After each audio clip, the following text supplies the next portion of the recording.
For this new edition of the Mayor's Show, we will feature Mayor Elizabeth Swift. This is her second term as mayor of the city of Buena Park. We will talk with her about some of her ideas and how she stands on certain issues and what she would like to see accomplished during her term.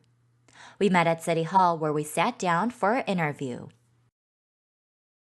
So, Beth, we know that you're involved with the League of Cities along with the OCFA. Tell us about the League of Cities and how your involvement is with that. Well, it's important for city council members to stay knowledgeable about the laws that are enacted in our state legislature so that we know how to respond to that and how to implement the laws. And so the League of California Cities helps us stay informed. And so I decided to get a little more involved, and right now there's an Orange County division, and I'm the first vice president. Steve Wongbo, council member in La Palma, is our current president. And so we have meetings quarterly. We have telephone conversations, conference calls to keep up to date with the latest. And then for the statewide organization, I am also on a policy committee, the Governance and Transparency and Public Employees Committee. It's very broad topics that we talk about, but pensions and how to be more transparent to our constituents. And so again, it's just finding out all the laws that are affecting us and so that we can more fully represent the city's interests. Oh, great. And what about OCFA? How is your involvement? And tell us about the fire station, too, as well. Well, Orange County Fire Authority is the group that does fire service for us because back in the mid-90s, Buena Park had its own fire department, but then chose to join the Orange County Fire Department at the time, and later the name was changed to Orange County Fire Authority. So OCFA is our fire department. We have a division chief who's basically our fire chief. But all of the 23 cities that are involved in OCFA plus the county have representatives on a board of directors. And I've been representing Buena Park since January of 2011. And again, I tend to get involved. I say yes to a lot of things. And so I joined the Budget and Finance Committee, and I've been the chair and vice chair of that at various years. And I joined the Claims Settlement Committee, the Executive Committee, the Capital Improvement Program Committee. And so now I was the vice chair of the group last year, and this year, just last month, I was chosen as the chairperson of the board of directors. So I go to a lot of meetings. I try to represent Buena Park's interests. And, it's a regional fire service, so we get to have the benefit of other equipment and services that we wouldn't have necessarily if we had our own fire department. So I think it's been a real benefit to the city. But talking about the fire station, everybody knows we had a fire station, the one right across the street from the backside of Knott's Berry Farm on Western Avenue. It burned down. It's in terrible shape and really cannot be repaired. Plus, in the meantime, we had decided a year ago to replace that building. It had so many repairs that needed to be done. I remember one time the OCFA facilities manager said, I could put $1 million in that building, you wouldn't even see it. And so we thought, should we keep putting millions of dollars in an old building that is going to need more and more repairs? So we had already talked to Knott's Berry Farm about swapping land with them. They own some land right next to Walter Knott School on La Palma Avenue, directly across from the post office. And we were going to swap an acre for an acre. It turned out we needed a little bit more, so we paid for an extra quarter acre. We have plans and specs that were already in the works, and this month we're getting bids from contractors. But total acquiring the land plus all the things that we need to do to make that building one that will last for more than the 50 years that the current one has lasted. But for 75 to 100 years, we're putting in steel beams and some other things that will really make it a long-lasting building. And so it's going to cost close to $13 million. And we have a way to finance that. We've already discussed it, and we're working on selling bonds for that. And it will be paid out over time, but in actually a relatively short period of time. So what we had hoped to use the old building to house the firemen and firefighters until the new building was constructed. Now we can't. We have to go to Plan B about where to put them. So we have made arrangements, and it's all being taken care of, not as easily as if that fire station had not burned, but it's going to be done, and nothing is going to affect the responsiveness to 911 calls and other calls that we have in the area. I'm sure all the residents were curious about that, but as long as we're still responsive and getting the firefighters out there to help everyone, that's what matters. Yes, they've had to divide up the various services. That was a division office, so we had fire inspectors and all kinds of other people there besides just the firefighters. We had a nurse trainer and some other. So they've been divided up in various fire stations. Even Fire Station Anaheim is helping us out. But in a short period of time, we'll start using another facility that we've arranged to use. And it's very close by, and people will see that in fact, I know for certain that the response times have not been affected by the way things have been divided up. So when is the state of this building, or state-of-the-art building, expected to be completed by? The fire station, the new one, should be done, hopefully, cross your fingers, by April of next year. We're hoping to break ground either end of March or early April this year. So it does take about a year to build a facility that large, with as many technical things as has to be included. Well, we're excited. Yes, it will be. I'm sure the firefighters are as well. Oh, it will be a wonderful station, yes. And Beth, I know that you're known for your education and background.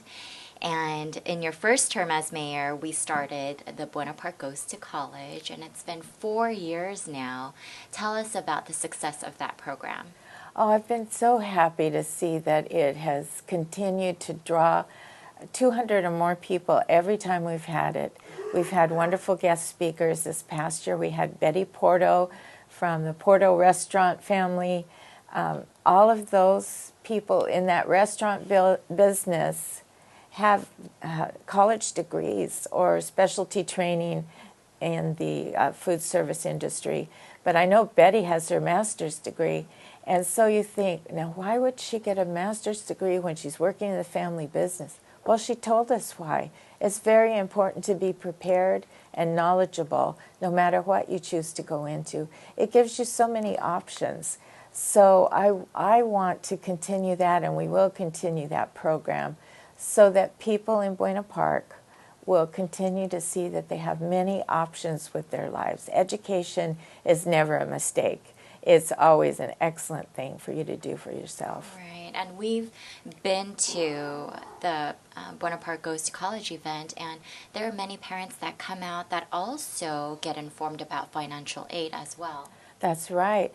And my husband, I have 4 daughters, and we paid for their way to college, and we couldn't just write checks. We had to pay it over time, so there is financial aid available and loans possible. And a lot of times people qualify for grants. And so it's good to know about those to make the way to college easier for you. It's hard enough to do all the studying and reading the books and writing the papers. So if you don't have to worry about the finances, that's helpful. But, the parents who come, I always tell them, don't think this information is just for your kids. It's not too late for you to consider a college degree. Now, I did get my college degree 4 years after I graduated from high school, And the next year I got my teacher's credential. But then I did go back, and 30 years after I got my BA, I got my master's. And then I kept on going and got my doctorate. So I was in my 50s when I got those 2 degrees. So oftentimes the older people that go back, they tend to be the top students in the class because they know how much this information is really valuable, and they put more of themselves into it. So I tell the parents, it may be for you. And it's never too late. It's never too late. And let's talk about the homelessness in Buena Park. I know that being a council member last year, you helped initiate the Bright Paths program. Tell us more about that program. Well, I give credit to Art Brown actually for our Bright Paths program, because we were discussing homelessness at a meeting, and he said, if you really want to do something about it, you're going to have to spend some money. And so we chose, yes, we are going to have to spend some money, and we will. And so we hired 2 consultants, Dr. Marbut from San Antonio, who helped found a homeless shelter there called Haven for Hope. And then we also hired CityNet. CityNet is a group that does the caseworker kind of job. And that was something Dr. Marbut told us to do. He recommended several things to us, and that was one. He also recommended that we designate 2 police officers as our dedicated homeless officers, so that when officers go out on a call, then they're not taken away from that scenario to do something else, but they can stay with those homeless individuals and also get to know them. And that has been a real benefit, as they have built relationships, and as CityNet with their caseworkers have built relationships, we have been able to get people to trust us and then listen to the programs that are available for them. And about 70 of our 200 or so homeless people, 70 have already been moved off the street, graduated off the street, we say, and into housing. Of those 70, 2 initially fell back into homelessness, and 1 got back into a program. So I think it's only been 1 that we weren't able to maintain in a housing situation. But there's various options for them. Sometimes people come to California thinking it's going to be like their haven, or they're going to find a job, they're going to find a place to live. Well, we all know Southern California is very expensive to live. And if you don't find a job, then you're probably not going to make it real well here. And so there's been several people that had families back home that when they were contacted, they said, yes, send our family members back to us. We will help take care of them. And so some we were able to send back home. Others, most of the others were just found housing around here and programs for them to be a part of. So it's been a really wonderful program. In fact, last month we had a gentleman who'd been on the street for several years, decided to get help from CityNet, and he's now in permanent housing. He was a veteran, and there were many options for him that he didn't realize there were. So we've had some really good stories. So let's talk about the entertainment zone. I know there's always new improvements happening there. New signage, new lighting. Rock and Brews opened last year, and Porto's is set to open soon. Tell us about the E-Zone. Well, I think because the city decided to make an investment in the streetscape in the E-Zone, or the entertainment zone, that it has interested businesses in coming there. And as we know, Rock and Brews opened, and it's been a very popular restaurant. They had an opening luncheon for veterans that my mom got to go to because she was a veteran of World War II. It was a great event that day. Now Porto's is going to be opening March 1st, and that will bring a lot of people to our city. They're expecting probably 2 million visitors a year. I know Knott's Berry Farm gets almost twice that, but for one restaurant to expect 2 million, that's quite a statement. and they have fabulous pastries. We have hotels that will be coming in soon. But I love the new lighting that we have. I think it's brought an excitement, and people who've talked to us about the look of Beach Boulevard, they've always complimented and said what an excitement and happy look it is to have all the palm trees lit and the new signs. I love those new signs. I do and too. It's they really look like bright and fun. it is. It gives kind of a vibrancy to the city. And so we will see in the next year, we're going to have lots of construction happening, 2 hotels and the Butterfly Palladium, as it's going to be called. And so, watch Beach Boulevard, because lots happening there. A lot more to expect. Moving along the lines of buildings, we wanted to talk about the historic buildings that you mentioned in your State of the City, and specifically the Church of the Reflections. Tell us more about the Church of the Reflections and other historic buildings around town. Well, if you're an old-timer in Buena Park and you used to go to Knott's Berry Farm years ago, the Church of the Reflection was in the Ghost Town area, and there was a little lake between the church and the Indian village where I worked for 2 summers when I was in college, 1968 and 69. And I used to love to look across the lake on a Saturday when I was working, and they would have at least 3 weddings on a Saturday, and all the beautiful brides in their bridesmaids' dresses. So that was a lot of fun. Well, I don't remember how many years ago, but Knott's decided to do other things in Ghost Town, and they moved that building across the street, fairly close to Independence Hall. And so it is sitting there, but they would like to move it. And there's a church in Buena Park that would like to have it moved. So why don't we go take a look at it? Yeah, and you I've can actually see. never been there. Oh, it's a So beautiful old church. I would like to go check it out. Should we go? Let's do right now.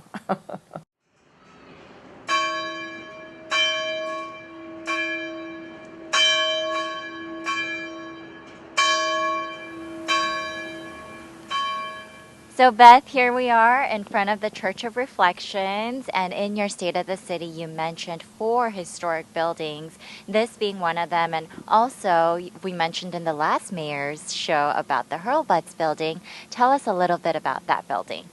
The Hurlbutt Barn is still sitting in its original location.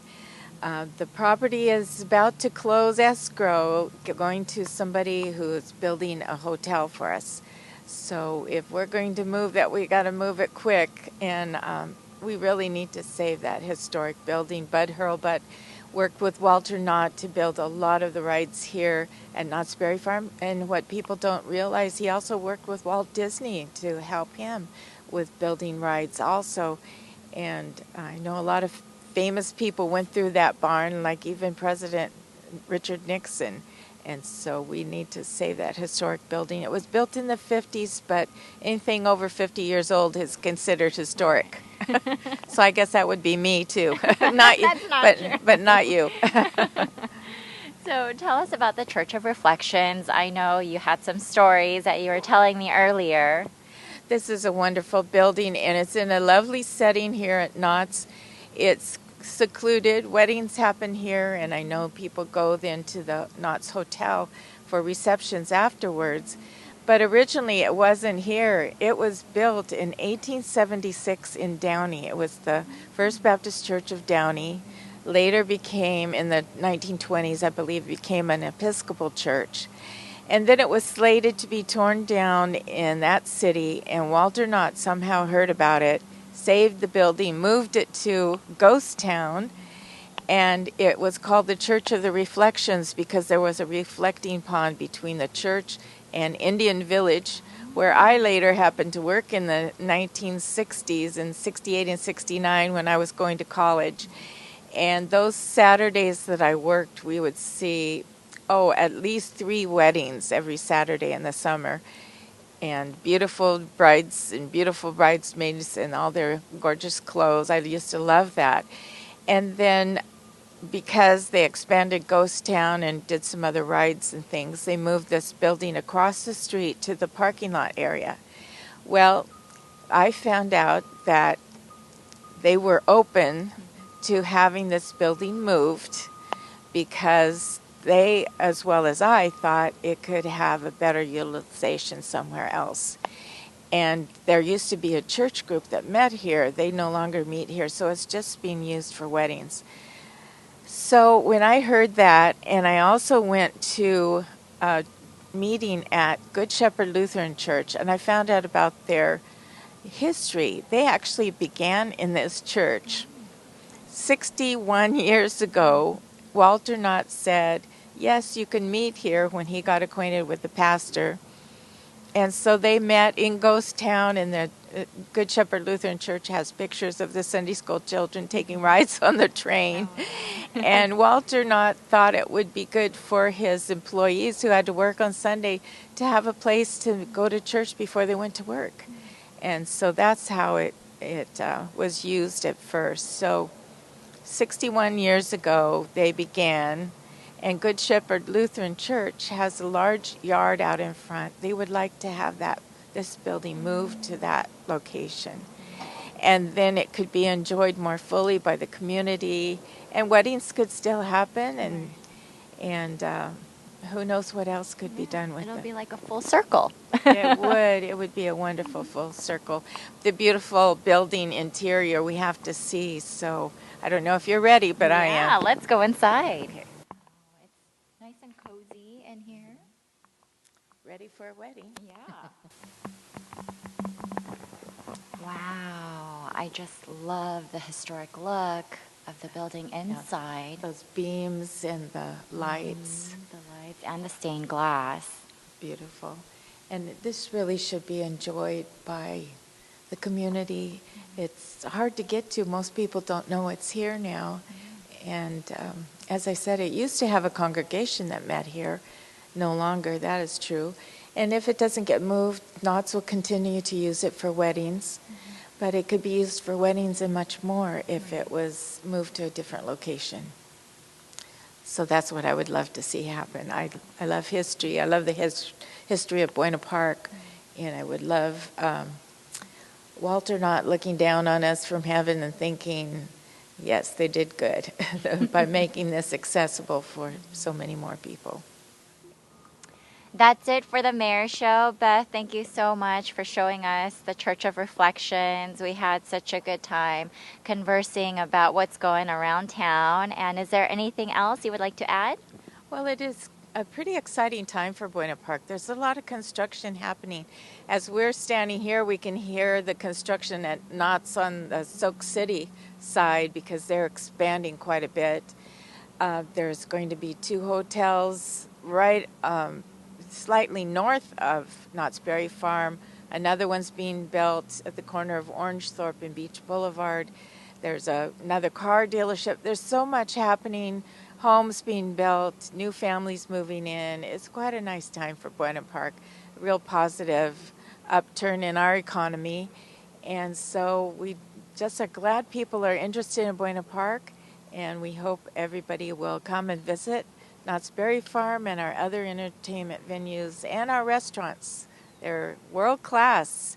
Ask Yelp and you'll see Porto's is rated #1, I believe. Wow, we can't wait for all those activities and businesses to open here in Buena Park. I'm Kathy Beck. Thanks for watching The Mayor Show. Check us out on buenapark.com as well as visit buenapark.com for more things happening in town.